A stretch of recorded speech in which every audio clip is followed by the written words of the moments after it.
नमस्कार साथियों। आज की क्लास में आप सबका स्वागत है। ये क्लास हिंदी से संबंधित सभी परीक्षाओं के लिए है। आज की क्लास में हम हिंदी के महत्वपूर्ण प्रश्नों पर विस्तृत चर्चा करेंगे। तो चलिए हम आज की क्लास को शुरू करते हैं। हमारा आज का पहला प्रश्न है, हिंदी का प्रथम गीतिनाट्य कौन सा है? आपके पास ऑप्शंस में है सज्जन, करुणालय, अनग या अंधा युग। तो इसका सही उत्तर क्या होगा? सभी लोग अपना उत्तर कमेंट बॉक्स में अवश्य दें। बिल्कुल सही। जिन साथियों ने ऑप्शन नंबर 2 बताया है उनका उत्तर सही है। करुणालय हिंदी का प्रथम गीतिनाट्य माना जाता है। इसके रचयिता कौन है? यह जयशंकर प्रसाद जी का नाटक है। ठीक है, 1913 ईस्वी का। अब हम बात करते हैं कि सज्जन, इसके रचयिता कौन है? सज्जन भी जयशंकर प्रसाद जी का नाटक है। ठीक है। और अनग के रचयिता कौन है? अनग मैथिली शरण गुप्त जी का नाटक है। ठीक है, किसका है? मैथिली शरण गुप्त जी का नाटक है। अंधा युग धर्मवीर भारती जी का नाटक है। ठीक है। हमारा अगला प्रश्न है, भारतीय आर्य भाषाएं किस भाषा परिवार से संबंधित है? आपके पास ऑप्शंस में है चीनी तिब्बती, द्रविड़, भारूपी या ऑस्ट्रिक। तो इसका सही उत्तर क्या होगा? बताइए, भारतीय आर्य भाषाएं किस भाषा परिवार से संबंधित हैं? बिल्कुल सही। जिन साथियों ने ऑप्शन नंबर 3 बताया है उनका उत्तर सही है, भारूपी परिवार से संबंधित है। हमारा अगला प्रश्न है, भारतेंदु नामक पत्र किसने निकाला था? आपके पास ऑप्शंस में है राधा कृष्ण दास, भारतेंदु, बालकृष्ण भट्ट या राधाचरण गोस्वामी। तो इसका सही उत्तर क्या होगा? आपको बताना है कि भारतेंदु नामक पत्र किसने निकाला था, कब निकाला था और कहाँ से निकाला था। बताइए, इसका सही उत्तर क्या होगा? बिल्कुल सही। जिन साथियों ने ऑप्शन नंबर 4 बताया है उनका उत्तर सही है। भारतेंदु नामक पत्र राधाचरण गोस्वामी जी द्वारा निकाला गया था। कब निकाला गया था? 1884 ईस्वी में। ठीक है।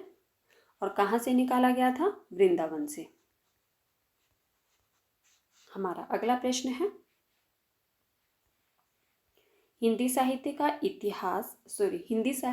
इतिहास का वह प्रमुख ग्रंथ जो अभी तक अधूरा है। ठीक है, आपको बताना है कि हिंदी साहित्य का वह ग्रंथ कौन सा है जो अभी तक अधूरा है। आपके पास ऑप्शंस में है हिंदी साहित्य का आलोचनात्मक इतिहास, हिंदी साहित्य का दूसरा इतिहास, हिंदी साहित्य का समीक्षात्मक इतिहास या हिंदी साहित्य का आधा इतिहास। तो इसका सही उत्तर क्या होगा? आपको अधूरे ग्रंथ का नाम भी बताना है और उसके जो रचयिता रहे हैं उनका नाम भी बताना है आपको। तो बताइए, इसका सही उत्तर क्या होगा? बिल्कुल सही। जिन साथियों ने ऑप्शन नंबर 1 बताया है उनका उत्तर सही है। हिंदी साहित्य का आलोचनात्मक इतिहास अधूरा ग्रंथ माना जाता है। ठीक है। चलिए, अब आप लोग मुझे ये बताइए कि अधूरा ग्रंथ क्यों माना जाता है? यह अधूरा ग्रंथ इसीलिए माना जाता है क्योंकि इसमें संधि काल से लेकर भक्ति काल तक की ही अवधि का वर्णन मिलता है। ठीक है। आप जानते हैं कि इसमें 693 ईस्वी से लेकर 1693 ईस्वी तक का ही वर्णन मिलता है। ठीक है, इसीलिए यह अधूरा ग्रंथ माना जाता है। इसके रचयिता कौन है? किसका ग्रंथ है ये? बिल्कुल सही, डॉक्टर राम कुमार वर्मा जी का। ठीक है। कब प्रकाशित हुआ था ये? 1938 ईस्वी में। ठीक है। चलिए, अब हम बात करते हैं कि हिंदी साहित्य का दूसरा इतिहास जो ग्रंथ है इसके रचयिता कौन है? बताइए, हिंदी साहित्य का दूसरा इतिहास ग्रंथ के रचयिता कौन है? बिल्कुल सही। किसका है ये? बच्चन सिंह का। ठीक है। और हिंदी साहित्य का समीक्षात्मक इतिहास प्रोफेसर वासुदेव सिंह जी का ग्रंथ है। ठीक है। और हिंदी साहित्य का आधा इतिहास के रचयिता कौन है? बिल्कुल सही। हिंदी साहित्य का आधा इतिहास जो ग्रंथ है वह सोमन राज्य का है, 2003 ईस्वी का। ठीक है। तो हमारा सही उत्तर क्या है? ऑप्शन नंबर 1, हिंदी साहित्य का आलोचनात्मक इतिहास जो कि डॉक्टर राम कुमार वर्मा जी का है। ठीक है, यह अधूरा ग्रंथ माना जाता है। हमारा अगला प्रश्न है, रामचरितमानस को छोड़कर सर्वाधिक टीकाएं किस ग्रंथ पर लिखी गई? आपके पास ऑप्शंस में है पद्मावत, रामचंद्रिका, बिहारी सतसई या बीजक। तो इसका सही उत्तर क्या होगा? बताइए, रामचरितमानस को छोड़कर सर्वाधिक टीकाएं किस ग्रंथ पर लिखी गई? बिल्कुल सही। जिन साथियों ने ऑप्शन नंबर 3 बताया है उनका उत्तर सही है, बिहारी सतसई पर। चलिए अब आप लोग मुझे ये बताइए कि बिहारी सतसई के रचयिता कौन है? बिल्कुल सही। बिहारी सतसई किसकी रचना है? बिहारी जी की। ठीक है, चलिए अब हम बात करते हैं कि पद्मावत के रचयिता कौन है? पद्मावत जायसी की रचना है। रामचंद्रिका केशवदास जी की रचना है और बीजक कबीरदास जी की रचना है। ठीक है, तो हमारा सही उत्तर क्या था? Option number 3। हमारा अगला प्रश्न है, एक कहानी यह भी किस विधा की रचना है? आपके पास ऑप्शंस में है उपन्यास, कहानी, रिपोर्टाज या आत्मकथा। तो इसका सही उत्तर क्या होगा? बताइए, एक कहानी यह भी किस विधा की रचना है और इसके रचनाकार का नाम भी बताना है आपको। बिल्कुल सही। जिन साथियों ने ऑप्शन नंबर 4 बताया है उनका उत्तर सही है। एक कहानी यह भी आत्मकथा विधा की रचना है और इसके रचयिता कौन है? मन्नू भंडारी। ठीक है, किसकी रचना है ये? मन्नू भंडारी जी की रचना है। हमारा अगला प्रश्न है, दिव्य प्रबंधनम किसके पदों का संकलन है? आपके पास ऑप्शंस में है नयनार भक्त, रामानंद भक्त, आलवार भक्त या रामानुजाचार्य। तो इसका सही उत्तर क्या होगा?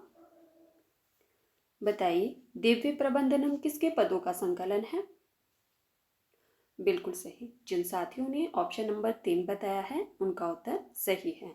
आलवार भक्तों के पदों का जो संकलन है वह दिव्य प्रबंधनम के नाम से है। और इसमें कुल कितने पद मिलते हैं? तो इसमें लगभग 4000 पद संकलित हैं। ठीक है, हमारा अगला प्रश्न है, साथियों अगर आपको क्लास पसंद आए तो प्लीज़ वीडियो को लाइक कर देना और वीडियो को ज़्यादा से ज़्यादा शेयर भी कर देना। हमारा अगला प्रश्न है, निम्न में से किस संप्रदाय में नारी की निंदा होती है? आपके पास ऑप्शंस में है नाथ संप्रदाय, सिद्ध संप्रदाय, जैन संप्रदाय या बौद्ध संप्रदाय। तो इसका सही उत्तर क्या होगा? बताइए, इनमें से किस संप्रदाय में नारी की निंदा होती है? बिल्कुल सही। जिन साथियों ने ऑप्शन नंबर 1 बताया है उनका उत्तर सही है। आप जानते हैं कि नाथ संप्रदाय में नारी की निंदा होती है।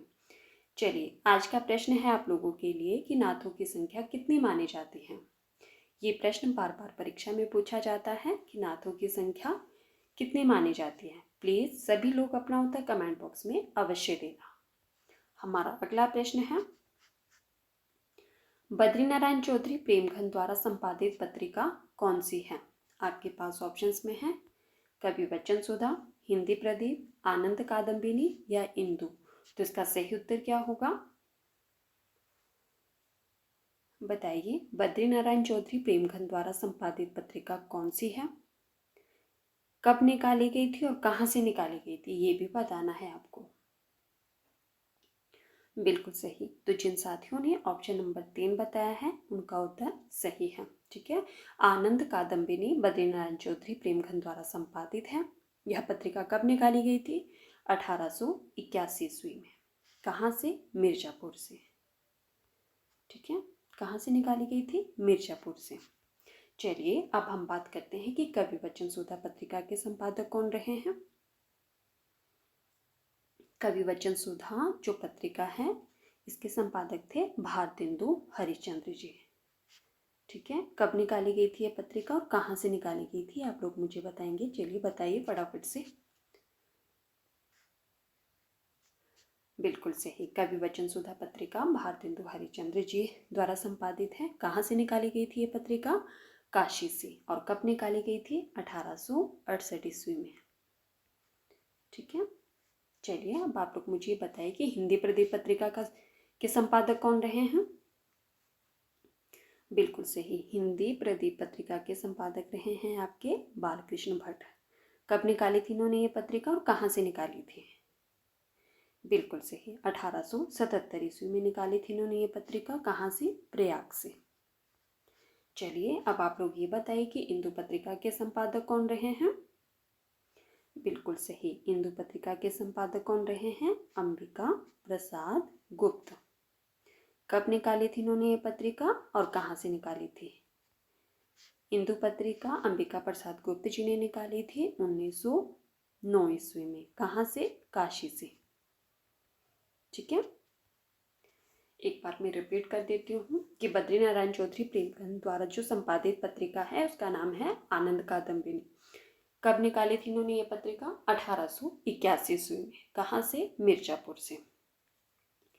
कवि वचन सुधा पत्रिका भारतेंदु हरिश्चंद्र जी द्वारा निकाली गई थी 1868 ईस्वी में। कहाँ से? काशी से। ठीक है, और हिंदी प्रदीप पत्रिका के संपादक कौन रहे हैं? बालकृष्ण भट्ट। कब निकाली थी इन्होंने ये पत्रिका? 1877 ईस्वी में। कहाँ से? प्रयाग से।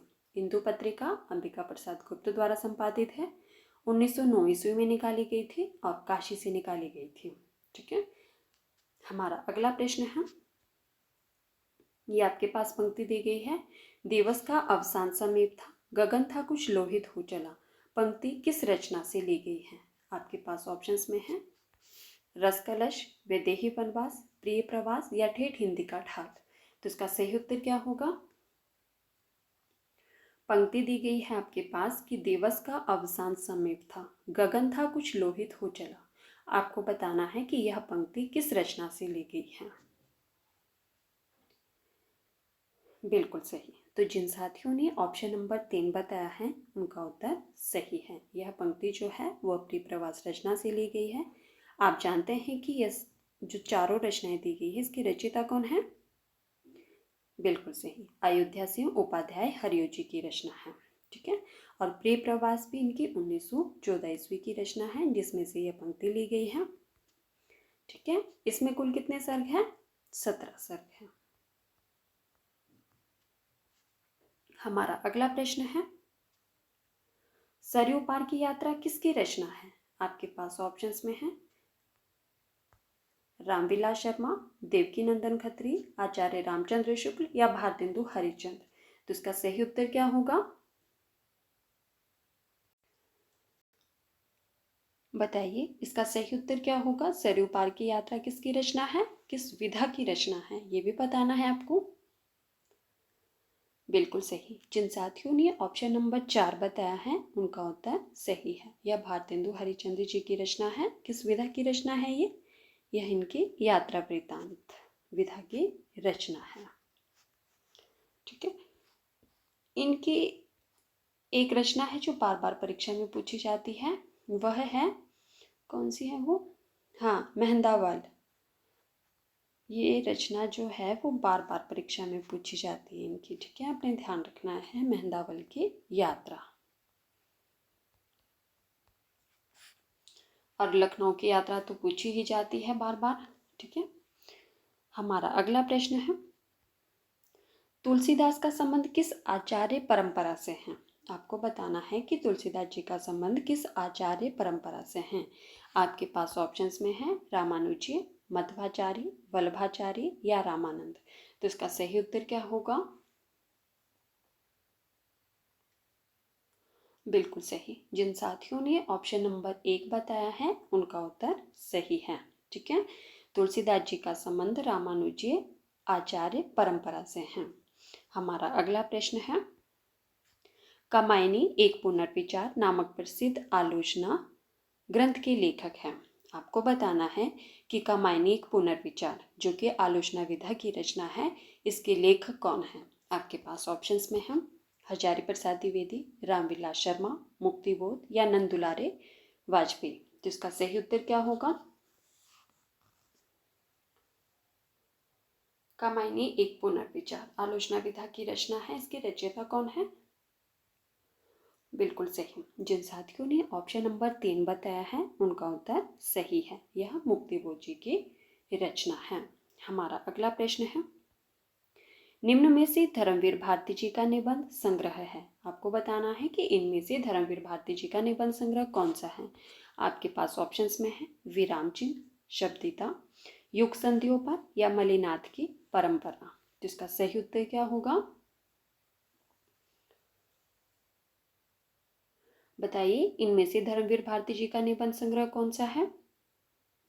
बिल्कुल सही। जिन साथियों ने ऑप्शन नंबर 2 बताया है उनका उत्तर सही है। शब्दता धर्मवीर भारती जी का निबंध संग्रह है। अब हम बात करते हैं कि विराम चिन्ह के रचयिता कौन है। सॉरी, बताइए।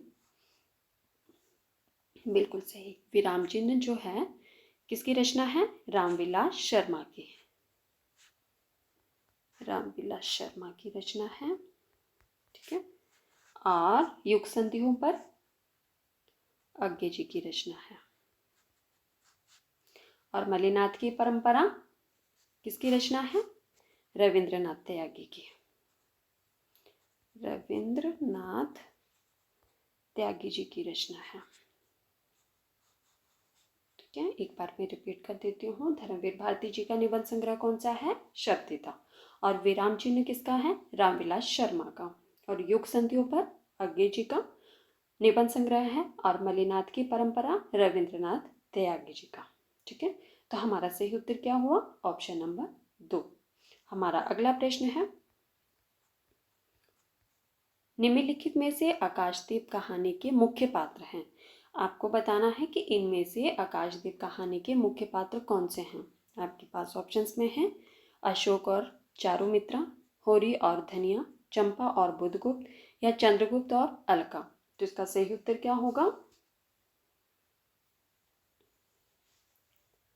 साथियों, अगर आपको क्लास पसंद आए तो प्लीज़ वीडियो को लाइक कर देना और वीडियो को ज़्यादा से ज़्यादा शेयर भी कर देना।